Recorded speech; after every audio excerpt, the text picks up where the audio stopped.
So this is the entrance to a new trail. You hear a dirt bike in the background, but you come through, you come up here, it's gonna be tricky. You gotta come up over here, either lean against these trees, but you come up through and come across all this, and you drop down into there and then keep on going. So we're gonna get to cutting more.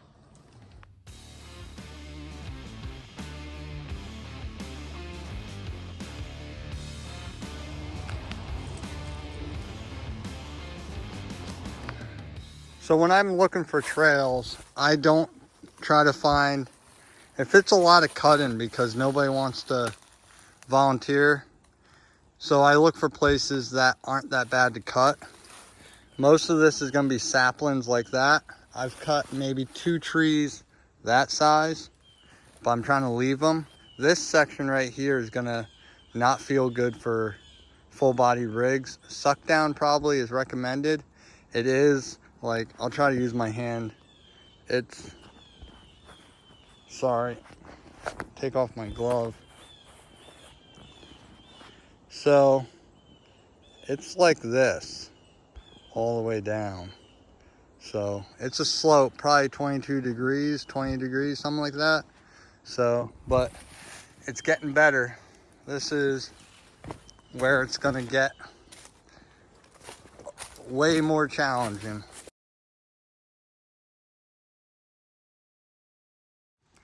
So this section here is pretty rocky.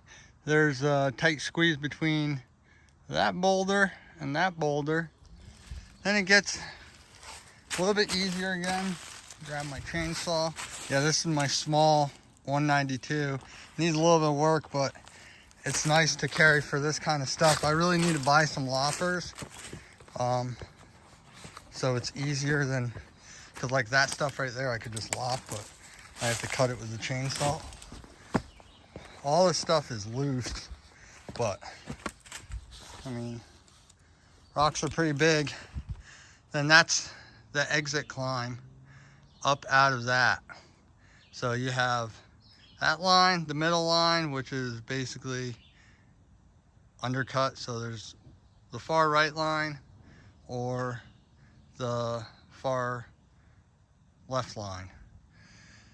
And then we're gonna keep on carrying on, but as soon as I get up to there, I'm gonna go back and get the Jeep and carry on. That's not climbable.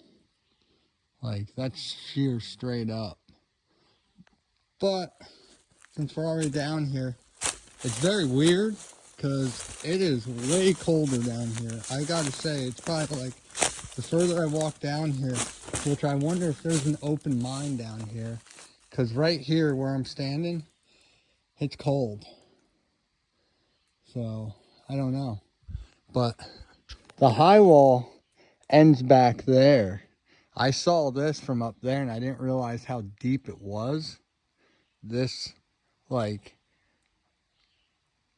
that almost looks like an anticline, how it rolls, but yeah, there's no way of climbing that. But this is a cool line up through here, and there's not much to cut, so I just drove down here in the Jeep, pushed over some bamboo, but yeah, it's really weird down here because it is cold. I'm watching where I walk just in case if there is an open mine, I don't fall into it.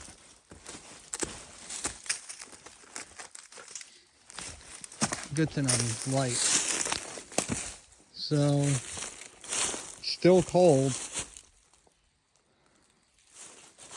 but yeah, I don't know if they're, it looks like they were a Merriam. That's why I was going to call this Merriam Trench.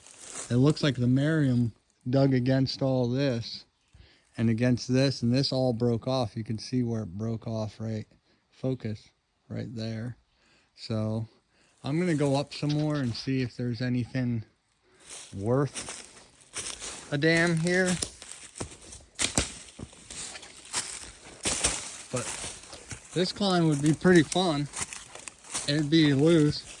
Just standing up here from where I just crossed over there, it is significantly hotter. So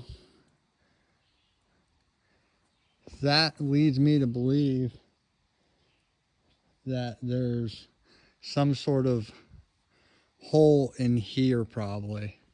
Don't know, but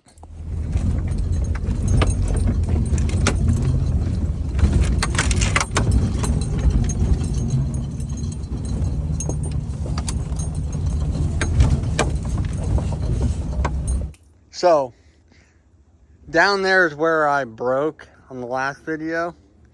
This here is about 8-foot drop into a hole. And on this side, I'll go down there in 1 minute. On this side, the Jeep's down there. You could actually traverse down through there. If I cut that, you can traverse down through there. But I'll show you this too.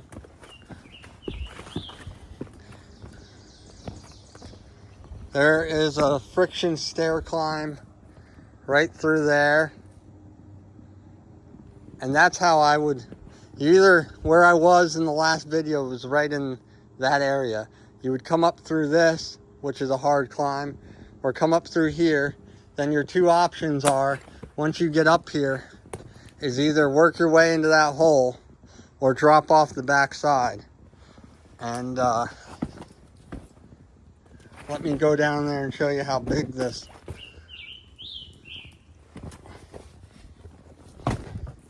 So hopefully this is coming across. That's why I said it's sort of like Keyhole down in West Virginia at Good Evening. But let me step back. It's pretty big. So I'm going to flip the camera around and get another image of it. So if you can see, it's higher than my hand up. So it's probably about 8-foot drop into this hole.